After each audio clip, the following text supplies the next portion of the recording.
Hello friends, welcome back once again. मैं Harry Gill आप सभी का अपनी नई वीडियो में एक बार फिर से स्वागत करता हूं। जैसा कि आपने थंबनेल पर देख लिया है, आज हम लोग रिव्यू करने जा रहे हैं एक न्यू अपॉर्चुनिटी का, एक नए आईपीओ का, जिसका नाम है कीस्टोन रियल्टर्स लिमिटेड। इस कंपनी का पूरा कंप्लीट आईपीओ एनालिसिस करेंगे, जानेंगे कंपनी के बारे में डिटेल से। कंटेंट ऑफ द वीडियो रहेगा जिसमें हम लोग कवर करेंगे कंपनी की ऑफिशियल साइट पर विजिट रहेगा, कंपनी के बारे में डिटेल से बताएंगे, कंपनी के पिछले कुछ सालों का फाइनेंशियल स्टेटस कैसा रहा है, कंपनी की वैल्यूएशंस और मार्जिन्स क्या हैं, कंपनी के आईपीओ की पूरी फुल डिटेल, और आपको इस आईपीओ में अप्लाई करना चाहिए या नहीं करना चाहिए, इसको लास्ट में हम लोग डिस्कस करेंगे। वीडियो को लास्ट तक देखिएगा और चैनल को सब्सक्राइब कर लीजिएगा। अब सीधे चलते हैं कंपनी की ऑफिशियल वेबसाइट पर और जानते हैं कंपनी के बारे में डिटेल से। जैसा कि आपने स्क्रीन पर देख लिया होगा, कंपनी का जो होम पेज है वो ओपन हो चुका है। कुछ इस प्रकार का इंटरफेस आपके सामने नज़र आएगा। रुस्तम जी ये ग्रुप है, रुस्तम जी ग्रुप के नाम से दोस्तों इसका बहुत सारे बिजनेस चल रहे हैं। आप कंपनी का विजन, मिशन और इसकी वैल्यूज़ को यहाँ पर रीड कर सकते हैं, पढ़ सकते हैं। कंपनी के फ्यूचर के बारे में भी आपको यहाँ से नॉलेज हो जाएगा कि आने वाले टाइम में कंपनी किस दिशा में जाने वाली है। कंपनी का जो भी पिछला रिकॉर्ड्स रहा है वो उसकी ऑफिशियल वेबसाइट पर डिटेल से इन्होंने दिया है। जो भी इनके अचीवमेंट्स हैं उसके बारे में जानकारी आज आपको यहाँ से मिल जाएगी। कंपनी के बारे में जान सकते हैं, कंपनी के मैनेजमेंट के बारे में, और अबाउट अस में जाके बहुत सारी डिटेल्स है जो आपको यहाँ पर मिल जाती है। अगर आप रेजिडेंशियल प्रॉपर्टीज़ में जाते हैं तो यहाँ पर कंपनी क्या क्या वर्क कर रही है, कहाँ कहाँ कर रही है, उसकी पूरी फुल डिटेल, जहाँ जहाँ प्रॉपर्टी कंपनी जो भी प्रोजेक्ट्स अभी तक कंप्लीट किए हैं और कैटेगरी वाइज यहाँ पर दिया गया है पूरा डिटेल से, आप इसको पढ़ सकते हैं। कंपनी रियल एस्टेट के सेक्टर में प्रोमिनेंट डेवलपर्स के रूप में काम कर रही है। कंपनी का जो मेन काम है और रियल एस्टेट प्रॉपर्टी का है, और यहाँ पर ये बिल्डिंग्स बनाने का काम करते हैं। और जैसे कि आपको अपना घर चाहिए तो उसको डेवलप करने का काम इनका रहता है और पूरा अच्छे से ये डेवलप करके आपको देते हैं। तो पूरा बड़ा वर्क है। कमर्शियल प्रॉपर्टीज़ पर भी ये काम कर रहे हैं। यहाँ पर आपको साइट पर सारी चीज़ें मिल जाएंगी। इनका पूरा एड्रेस और पूरी कॉन्टैक्ट डिटेल आपको यहाँ से मिल जाएगी। कितना इन्होंने काम कर दिया है अभी तक, कितने प्रोजेक्ट्स कंप्लीट किए हैं, उसकी पूरी फुल डिटेल आपको यहाँ पर दी गई है, मिल जाएगी। आप नोट डाउन कर सकते हैं। अगर कंपनी से आप बात करना चाहते हैं तो आप बात भी कर सकते हैं। क्यों आपको इस कंपनी में इन्वेस्ट करना चाहिए, इसका भी दोस्तों रीजंस यहाँ पर दिया गया है, आप इसको भी अच्छे से रीड कर सकते हैं। कंपनी के जो क्लाइंट्स हैं इंडिया से भी हैं, आउट ऑफ इंडिया से भी हैं, लेकिन ये मुंबई बेस्ड कंपनी है। तो मुंबई के आसपास के एरिया में ज़्यादातर अपना काम कर रहे हैं। यहाँ पर आसपास के जो नियर बाई एरियाज हैं वहाँ पर इनका जितने भी प्रोजेक्ट्स हैं, मेन प्रोजेक्ट्स हैं, वहीं पर इन्होंने कंप्लीट किए हैं। चाहे वो इंडियंस के लिए हों या फिर आउटर्स के लिए हों, फॉरेन के लोग हों, वो आके यहाँ पर कोई किसी प्रकार का अपना प्रॉपर्टी के बारे में डीलिंग करना चाहते हो तो कर सकते हैं। रेफर एंड अर्न का भी ऑप्शन दिया है। अगर आप किसी अपने फ्रेंड को रेफ़र करते हैं तो यहाँ पर आपको ये रिवॉर्ड्स जीतने का मौका मिल जाता है। तो आप यहाँ पर रेफ़र कर सकते हैं। स्टेप 1 में जाके यहाँ पर क्लिक करना है आपको। उसके बाद में अपने फ्रेंड्स की पूरी डिटेल भरेंगे, उसको इंट्रोड्यूस करेंगे। उसके बाद में फिर स्टेप 3 में बहुत सारे रिवॉर्ड्स को फिर एंजॉय कर सकते हैं। उसके बाद में अगर कंपनी के साइट पर और एक्सप्लोर करना चाहते हैं तो इन्वेस्टर रिलेशंस में जा सकते हैं। यहाँ पर इन्वेस्टर्स के रिलेशंस की आपको पूरी फुल डिटेल यहाँ पर मिल जाएगी। कंपनी के जो भी ग्रुप कंपनीज हैं या अदर कोई भी इन्वेस्टर्स हैं तो उसकी पूरी डिटेल यहाँ पर दी गई है, PDF दी गई हैं। आप इनको डाउनलोड कर सकते हैं। आप इस पर क्लिक करेंगे और डाउनलोड हो जाएगी। फिर उसको आप अच्छे से कंपनी के डिटेल में इसको पूरा पढ़ सकते हैं। अब लॉगिन करना चाहते हैं तो आप एज ए कस्टमर लॉगिन कर सकते हैं इनकी साइट पर, और एज ए इन्वेस्टर या पार्टनर भी लॉगिन कर सकते हैं। अब कंपनी के आईपीओ की पूरी फुल डिटेल को जान लेते हैं। रुस्तम जी इसका ब्रांड नेम है। कीस्टोन रियल्टर्स लिमिटेड कंपनी का पूरा फुल नेम है। कंपनी के आईपीओ में आप लोग 14 नवंबर से अप्लाई करना शुरू कर सकते हैं। 16 नवंबर तक क्लोजिंग हो जाएगी। इस बीच में आपको अप्लाई करना है। पहले कंपनी को डिटेल से अच्छे से समझ लेते हैं, उसके बाद में फिर अप्लाई करने के बारे में हम लोग डिसीजन लेंगे। और अबाउट दी कंपनी में अगर देखें तो कंपनी की शुरुआत 6 नवंबर 1995 से हुई है। 27 साल की कंपनी हो चुकी है। 27 साल मार्केट में हो चुके हैं कंपनी को रियल एस्टेट या फिर कह सकते हैं प्रॉपर्टी कंस्ट्रक्शंस के काम में। यहाँ पर आप लोग देख पा रहे होंगे मुंबई बेस्ड कंपनी है। Registrar of companies located ROC Mumbai. Company के अगर ऑथराइज्ड शेयर कैपिटल की बात करें तो लगभग 2 अरब के आसपास है, और पेडअप कैपिटल की अगर बात करें तो लगभग 1 अरब के आसपास इसका पेडअप कैपिटल है। तो कंपनी का ये दोस्तों बेसिक कह सकते हैं फंडामेंटल्स है जिसको आपको जानना ज़रूरी है। अब कंपनी के वर्क्स को थोड़ा डिटेल में जान लेते हैं, समझ लेते हैं कि कंपनी वर्क्स क्या कर रही है। कंपनी जैसे कि मैंने पीछे बताया business of real estate constructions का काम है, इसका डेवलपमेंट का काम है, and other related activities in India. जो भी इससे रिलेटेड प्रॉपर्टी या रियल एस्टेट से रिलेटेड जो भी वर्क्स होते हैं वे सब ये कंप्लीट करते हैं। 30 जून 2022 की अगर बात करें तो कंपनी अभी तक 32 प्रोजेक्ट्स को कंप्लीट कर चुकी है। 12 प्रोजेक्ट इनके ऑनगोइंग हैं जो चल रहे हैं, जहाँ पर इनका कंस्ट्रक्शन का और डेवलपमेंट का काम चल रहा है। 21 ऐसे प्रोजेक्ट हैं, फोर्थकमिंग प्रोजेक्ट्स हैं जो कि अक्रॉस MMR हैं, मुंबई मेट्रोपॉलिटन रीजन्स में इनके प्रोजेक्ट्स हैं ये।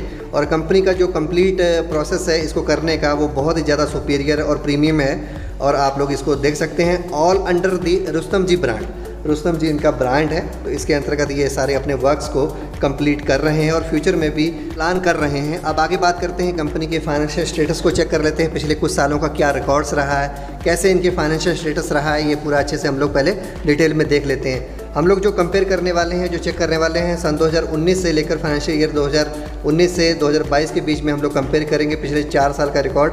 टोटल एसेट्स देखेंगे, कंपनी का टोटल रेवेन्यू देखेंगे, प्रॉफिट आफ्टर टैक्स क्या रहा है, कितना कंपनी पर बोरोइंग्स और कर्ज है, इसको हम लोग डिटेल से जानेंगे। पहले एसेट्स को देख लेते हैं।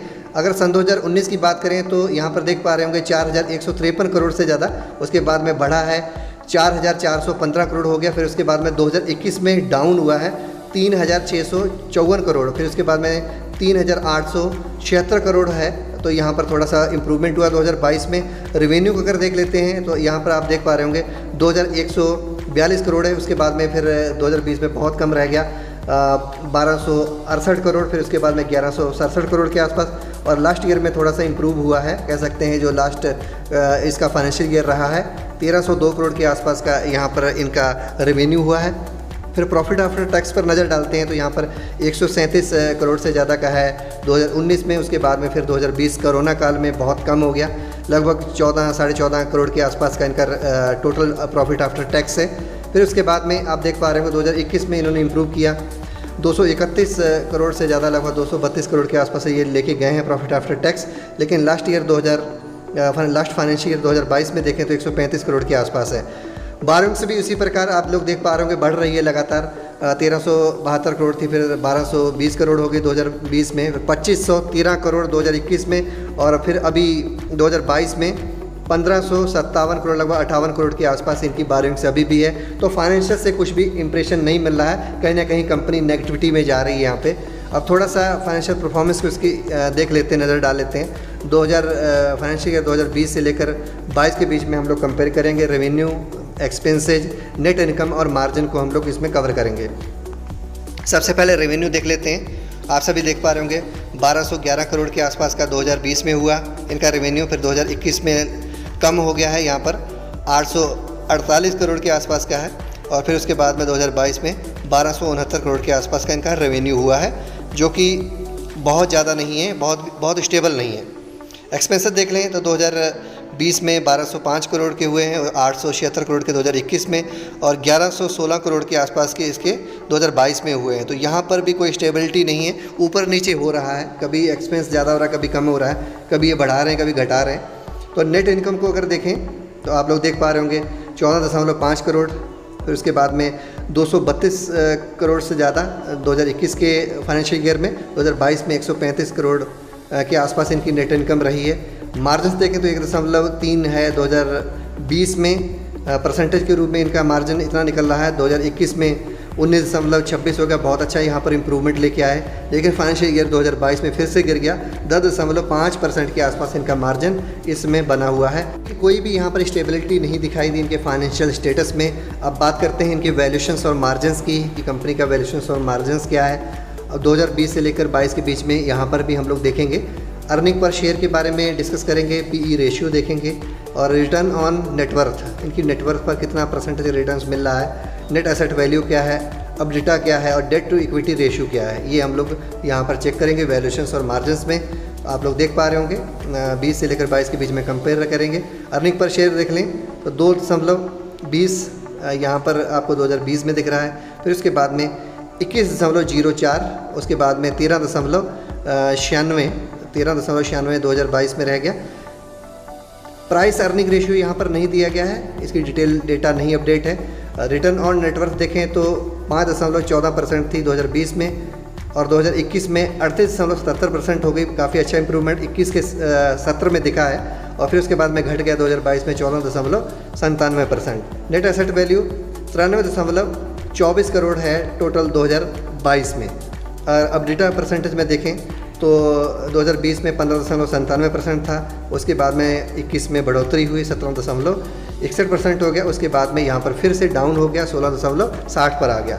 डेट टू इक्विटी रेशियो देखें 2020 में बहुत ज़्यादा था 9.10, उसके बाद में फिर कम किया इन्होंने 1.53 रह गया, फिर उसके बाद थोड़ा सा बढ़कर 2022 में 1.62 के आसपास पहुंच गया है डेट टू इक्विटी रेशियो, जो कि ज़्यादा है, कहीं ना कहीं नॉर्मल से ज़्यादा है। तो यहाँ पर फाइनेंशियल तो इनके बिल्कुल भी ठीक नज़र नहीं आ रहे हैं। अब कंपनी के आईपीओ की पूरी फुल डिटेल अच्छे से देख लेते हैं, कंपनी के बारे में सारी डिटेल अच्छे से नोट कर लेते हैं। आईपीओ डेट्स जो रहने वाली हैं वो 14 से लेकर 16 नवंबर के बीच में रहेंगी, इस बीच में आप लोग अप्लाई कर सकते हैं। प्राइस बैंड जो है 514 रुपये से लेकर 541 रुपये पर शेयर के बीच में है। मैक्सिमम पर आपको बिड करना है। फ्रेश इशू कंपनी 560 करोड़ का लेके आई है, बहुत अच्छी बात है कंपनी के लिए।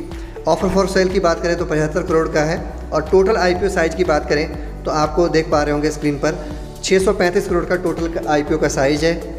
और मिनिमम बिड जो करनी एक लॉट में आपको करनी है 27 शेयर कम से कम आपको मिलेंगे। 14,607 रुपये का आपका इन्वेस्टमेंट रहेगा। फेस वैल्यू इस स्टॉक की रहने वाली है 10 रुपये प्रति शेयर। और रिटेल एलोकेशन की बात करें तो 35% रिटेल कैटेगरी को चांस दिए जा रहे हैं आईपीओ अप्लाई करने के लिए। लिस्टिंग जो है एनएससी बेसिस दोनों पर ही होने जा रही है। आप किसी पर भी अपने जो भी अलॉटेड शेयर्स को सेल कर सकते हैं, और ये डिटेल जो है आईपीओ की, इसको आप लोग अच्छे से नोट डाउन कर लें, समझ लें। और आगे देख लेते हैं इवेंट्स डेट्स को कि कब कब कौन कौन सी इवेंट्स होने जा रही है, किस डेट को हमारा एलोकेशन होगा और लिस्टिंग कब होगी। ओपनिंग की बात करें तो 14 नवंबर से इसकी ओपनिंग हो रही है, क्लोजिंग 16 नवंबर को हो रही है। अगर अलॉटमेंट की बात करें तो आप देख पा रहे होंगे 21 नवंबर को अलॉटमेंट होगा आपको, अगर आप अप्लाई करते हैं। अगर लक अच्छा रहता है रिफंड्स 22 नवंबर को आ जाएंगे। क्रेडिट ऑफ शेयर्स की बात करें तो आप देख पा रहे होंगे 23 नवंबर को क्रेडिट ऑफ शेयर्स आपके डीमेट अकाउंट में क्रेडिट कर दिए जाएंगे। लिस्टिंग जो होगी 24 नवंबर को होगी। 24 नवंबर को आपको क्लियर हो जाएगा कि क्या इसका सूरत हाल है, कितना बेनिफिट हुआ, कितना आपको लिस्टिंग लॉस और गेन हुआ, वो पूरी डिटेल आपको 24 नवंबर को मिल जाएगी। अब देख लेते हैं दोस्तों लॉट कितना लेना है। एक लॉट लेते हैं 27 शेयर मिलेंगे। 14,607 रुपये का आपका इन्वेस्टमेंट होगा रिटेल कैटेगरी में। 13 लॉट मैक्सिमम मिल सकते हैं। 351 शेयर्स रहेंगे। 1,89,891 रुपये का आपका इन्वेस्टमेंट है। HNI के अगर अंतर्गत जाते हैं, स्मॉल में जाते हैं तो 14 लॉट लेने हैं। 378 आपको शेयर्स टोटल मिलेंगे, और 2,04,498 रुपये का आपका इन्वेस्टमेंट रहेगा। बिग HNI के अंतर्गत अगर आप जाते हैं तो 69 आपको लॉट टोटल लेने होंगे। 1863 आपको टोटल शेयर्स मिलेंगे। 1,07,883 रुपये का आपका इन्वेस्टमेंट रहने वाला है अगर आप बिग HNI के अंतर्गत जाते हैं। प्रोमोटर्स होल्डिंग को देख लेते हैं। प्री इशू में प्रोमोटर्स जो होल्डिंग थी वो 96.71% थी, बहुत अच्छी थी। उसके बाद में प्री इशू में भी बहुत शानदार 87.92%। अब आपके दिमाग में क्वेश्चन आ रहा होगा कि हमें इस आईपीओ में अप्लाई करना चाहिए नहीं करना चाहिए। पहले जीएमपी देख लीजिए, तो इस समय 10 से 15 के आसपास चल रही है, जो कि सफिशिएंट नहीं है। आईपीओ को डायरेक्ट अप्लाई करने के लिए थोड़ा सा हमें वेट करना पड़ेगा। जब इस आईपीओ की डिमांड बढ़ जाए और जीएमपी लगभग 30 से 35% के आसपास रिटर्न्स देती हुई नजर आए, तब आपको इस आईपीओ में अप्लाई करना है, नहीं तो नहीं करना है। अगर आपको आज का हमारा ये सेशन और वीडियो अच्छा लगा तो इस वीडियो को लाइक करें, कमेंट करके बताएं आज की वीडियो आपको कैसी लगी, और अपने फ्रेंड के साथ में इस वीडियो को शेयर करें। अगर आपने अभी तक हमारे चैनल को सब्सक्राइब नहीं किया, चैनल को सब्सक्राइब कर लें, बेल आइकन को प्रेस करें। अब मिलते हैं नई वीडियो में एक नए टॉपिक के साथ में। आप सभी का इस वीडियो को देखने के लिए बहुत बहुत धन्यवाद।